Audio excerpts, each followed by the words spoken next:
Yeah. Yeah. Yup. It's happening. Another YouTube video. On the Kimberly Pensée Channel, where we discuss awesome things, literally, all the time. And I mean all the time, baby. We're getting into it today, let me tell ya. Cha-ching. Bada bing. Bada boom. 5 ways to tell or determine if somebody in your life is a sadist, or the other subtitle of the video is the crux of sadism, and we're just going to go into behaviors and patterns. It's like not something I really wanted to talk about, but I realize what I realize now, and so it's like maybe somebody else could benefit from this information.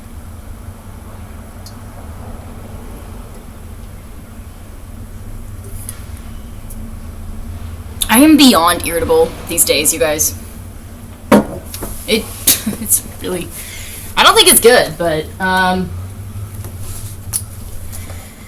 trying, and I'm going to keep fighting, and I'm going to keep believing that I'm here for a reason and a purpose, and that this platform is helping others, and that's just what I'm going to keep doing. And I'm going to not give up, and I'm going to keep going every single day and post some type of video on expressing what I feel like needs to be shared, or that might help others. That's the whole point of this platform. Is may it help others, may it lift up your day, may I be able to make you laugh or smile. That's like my favorite. And may this information make you feel less alone. So maybe you're in your life right now and you was chilling like a villain, like you're kicking it, you're doing everything that you got to do. But have you ever noticed these patterns? Have you ever noticed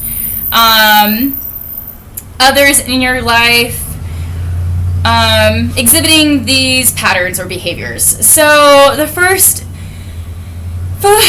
way to tell if somebody in your life is sadistic and is like covertly, practicing out sadism actively on your life, you won't be able to believe it at first, and like you won't want to believe it, but then it'll set you free if this is the truth in your life. So without further ado, for document's sake, really quick, it's June 5th, it's 10:45 in the morning, and I think it's like a fucking Wednesday, and we're chilling. It's middle of the week, that's the day, that's the time, and the first thing that these type of people will do if they're in your life, they benefit from you, first of all, which is why they're continuing to keep you in your life, but they don't actually want you to win. They don't actually want to see you succeed. And in fact, because of this, though, they need to keep up a representation as such. Otherwise, it'd be too obvious. And so they say things. So the first thing you'll experience is fake sentiments. This is number one. Pattern or behavior you will see if somebody in your life is covertly sadistic. And what that means is, I hope you do well. I want to see you do well. They'll say all the nice things that other people who do actually want to see you succeed in your life, they'll say the same thing as those. They're mimicking what other people say to you so that they can pretend to be a person in your life that cares about you. But really, they actually have no much backbone or moral compass themselves. They're kind of just a shell of a person due to childhood trauma. Therefore, they rely on your energy to feel something. Otherwise, they feel numb and empty and like a void. And that is how narcissism starts. It's all bred from childhood trauma and not getting emotional needs met at a young age. And that is also the crux of sadism. So what it turns into is a human actively trying to seek other people's energy in a negative way in order to feel something because they didn't get their needs met as a young human, as a young child. The caretaker wasn't able to provide for them the emotional needs. As an adult, it manifests as the adult seeking actively others' attention in a negative way in order to feel a lack of a void. And so the biggest way that sadists will do that in life as adults later on is to make sure others feel pain. And so there are people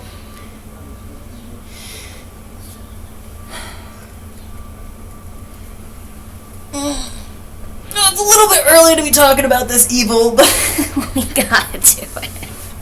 We gotta do it because there's people out there suffering from this. So you will experience energy shifts with these people when you are really down and out. They're for some reason very happy. Have you experienced that before with anybody in your life in this type of a way? It could possibly point to patterns of sadism in that relationship. And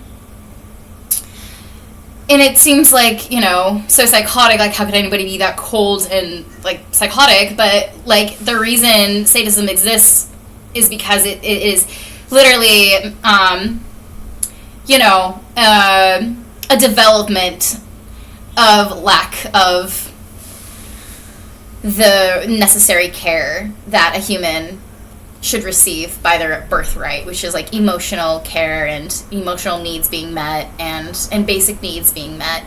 And so, you know, we see illnesses develop in this world as a result of evil, as a result of neglect, and that is like narcissism or sadism or chronic negativity, chronic pessimism. You know, it's all a certain timeline of conditioning over certain amounts of timeline that becomes deeply embedded in that person's wired brain that is the proper way to function and that is the proper way to behave. Okay, I'm not like an expert on, like, this is just my humble thoughts and education and research I've done and lived my life, and these are my experiences put into words. These are my best educated guesses. I'm not a doctor. I'm not a psychologist. This is literally how I'm choosing to make sense of evil in the world and what I've experienced. So there will be the third sign. So what do we have so far? The first is you'll hear a bunch of fake sentiments. Oh, I hope to see you do well. I hope you get the job. I hope, I want to see you happy, whatever makes you happy. I just want, I want to see what's best for you. And it's like forced. It's not authentic. It's what they're saying just to keep you in close vicinity to them because they literally need your energy. Because they don't have, there's like a lack, there's a void in and of themselves. That's why they feed off of other people's negativity, and that's why they breed it so often with you. And if like somebody is coming up in your mind while I'm talking about these points in this video, that is saying something. Okay, so keep in mind that not everyone in your life has the best interest for you. And honestly, I have something to say that's probably a little controversial, but I'm going to say it anyway because I think it might set some people free. Whether you want to believe it or not, somebody is controlling your life, whether you realize it or not. We just don't know how much control they have, and we just aren't always willing to believe that somebody else has more power than we do. But just keep that in mind, that no matter what we do in this life, we don't have as much control as we think we do. Okay, I'll step off the plate on that one. The second thing is you'll just see that they continue to enjoy seeing you in pain. Like, you don't it doesn't make sense to you because you're sad or there's something going on, but then you like kind of tell that they seem to be uplifted when you're down in the dumps. And that is evil. The third thing is that they will literally enjoy initiating humiliation. So they'll initiate certain events, circumstances. It could be anything to do with harming or or reducing your chances of success. So a lot of the times people will attack finances, people will attack food security, people will attack the, hope to attack the mental health. So there'll be a lot of tactics going on, such as like noise campaigns or random weird encounters of people who seem like they're up to something and they're just trying to talk to you.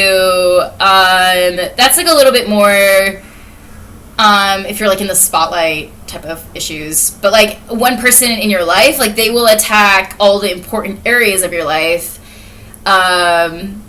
things that matter to you, things that you rely on for your success. Anything that brings you peace, this person who is sadistic will think really hard about on how to reduce your happiness in life and how they can reduce the lifeline in your life. So say that there's certain things in your life that's like a lifeline, and you know that's like something that you do to pour into yourself. Whatever that is, the sadistic person in your life will, and this is for the video, this video is finding those who are dealing with this, and it's not for everybody, but it is a message that needs to get out today. And so take everything back to God is what I'm saying. Please. And you'll find that your things that you pour into yourself, the activities where it nourishes you and it gets you back to your equilibrium of your healthy energy, and you're protecting your energy and you're feeling good and everything's like equaled out, you're starting to feel balanced again. It could be they attack your food, they could tamper your food, they could poison your food, they could do witchcraft and black magic to your food, and it creates suicide ideation. They do stuff to the meat in the food that creates suicide ideation. It can create upset stomach, feeling ill, literally wanting to. This person is this type of character in another person's life that is truly sadistic. They are not satisfied until you're closer and closer to death. And I know that sounds really dark and evil, but it's not always easy to talk about things that are dark and evil either. But it will set somebody free, so that's why this needs to get out today. And you might find that the time that you try and sit down and meditate, like somebody always comes back in, or there's always some type of disruption.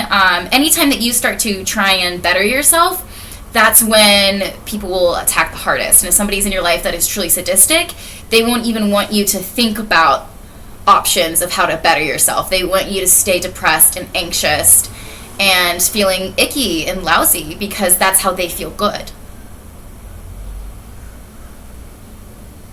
A normal person, to feel good, will say, I'm going to go for a jog today and eat a papaya. And then a sadistic person will plot and scheme for 72 hours on how to covertly bring their victim down in the dumps. And they are clenching their jaw and gnashing their teeth together until the point where they think the victim is very close to losing their mind and or offing themselves. And that is when they start to feel something again. And that is the difference between a sadistic person and a healthy human mind. and so think about that. Think about that in your day. If there's anyone that's coming to mind while I'm discussing this video, please heed that as something to pay attention to. There's a reason why somebody is coming up in mind as I'm discussing this, because, you know, we all want to believe that everyone in our lives and everyone in our circle is for us. Of course we want to think that. Of course we want to believe that. And of course it's so hard to think that anyone close to us is actively making moves to hurt us. The third or fourth, what are we on now? The fourth thing that will happen if somebody in your life is truly sadistic is that when you try to confront them regarding, patterns and behaviors. They hate accountability and they hate being exposed. This type of character that could be narcissistic, but I'm mostly focusing on sadistic, is like they literally will raise their voice and turn their body language away from you because it's the truth and the light, and you're like, hey, like, I kind of like, you'll try and voice your concerns about some of the things that's been going on, and you'll get gaslit and made feel like you're the problem, or that you are the problem just because you have a reaction to their evil plots after, like, a certain amount of timeline that's just like, okay, enough is enough. And you finally say something, they get mad, they raise their voice, they turn their body away from you. These are all active manifestations and physical indicators of a guilt and shame and in being in denial.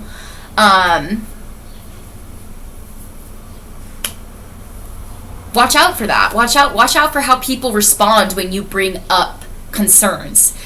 Raising a concern is really mature and diplomatic. There's actually really awesome things happening in an interpersonal relationship if somebody is raising a concern and asking some questions. That's airing out the dirty laundry as opposed to, bottling everything up and never talking about something. That leads to more issues. So if anybody ever tries to make you feel like you're the problem because you're raising a concern with them regarding XYZ and it has to do with your mental and physical well-being, baby, you is awesome. Keep doing you and keep doing that. Keep raising questions and raising concerns and speaking up for yourself and standing up for yourself and being skeptical, and don't ever let anybody make you feel like you're the problem because you're being diplomatic and seeking conflict resolution. And the fifth and final thing that you'll experience if somebody is truly in your life and operating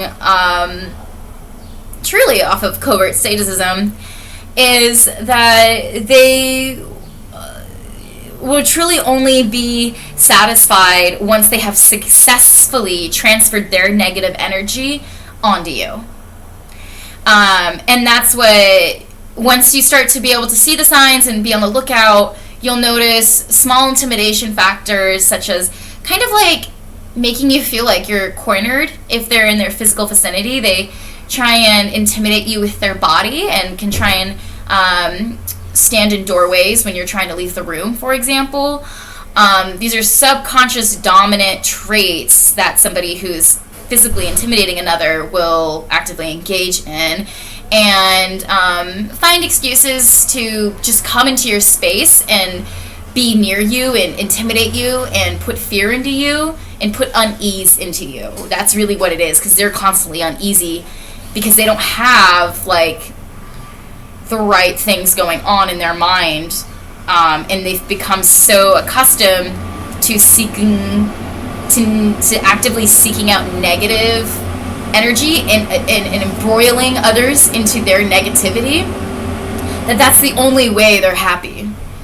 And so they aren't happy until you've successfully finally gotten fed up and get a little pissed off after so many attempts of trying to keep it cool.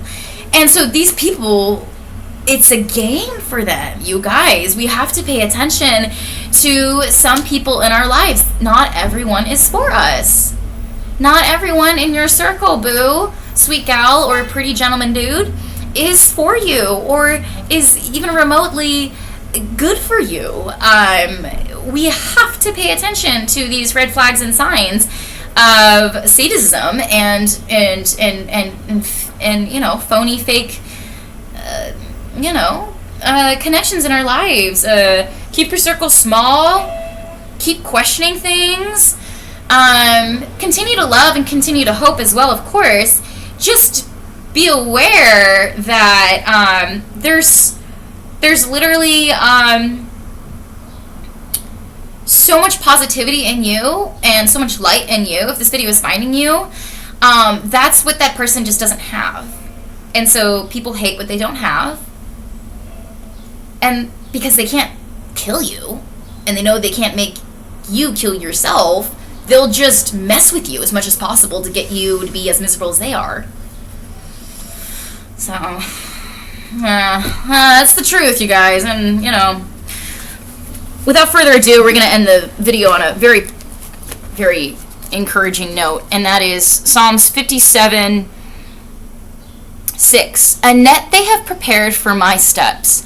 My soul has become bowed down. They excavated before me a pitfall. They have fallen into the midst of it. So you see, whatever trap that our enemies try and set for us, it will never work. Some of these weapons, yes, they may form, but they will never prosper. Sure, they may form. Just a little bit. Sure, that's all right. I'll give you that. You formed a little bit of a weapon. But I got the entire Jehovah, Jesus, Holy Spirit, living all up in my body. Bruh, so nice try. You're gonna really never succeed at coming against me when I have the entire kingdom of lightness working with me and for me, because all things good work according to those who work for his purpose. And we'll never be defeated as chosen ones, as Christians, as children of God. We'll never be defeated. This is a word for anyone that is coming up against all kinds of evil and feels like there's no hope, that they're trapped. You know, they will literally, evil can manifest in all kinds of ways, but never let it break you. And never let it break your focus. Keep staying consistent on pouring into you on what it is that you feel, you know, really like you have purpose in that field or in that arena. And ask God every day to reveal more and more truth to you. So we'll never be defeated. We have Jesus on our side all the time. And I pray that this video was informative or helpful, encouraging to those that needed to hear it. You guys know what comes next. Stay tuned for more awesome content. It's coming down the pipeline, super hot this week. And thanks for rocking with me. Thanks for hanging. Really love y'all very, very, very much. And yeah, that's the vid. Stay safe, stay blessed, stay chosen.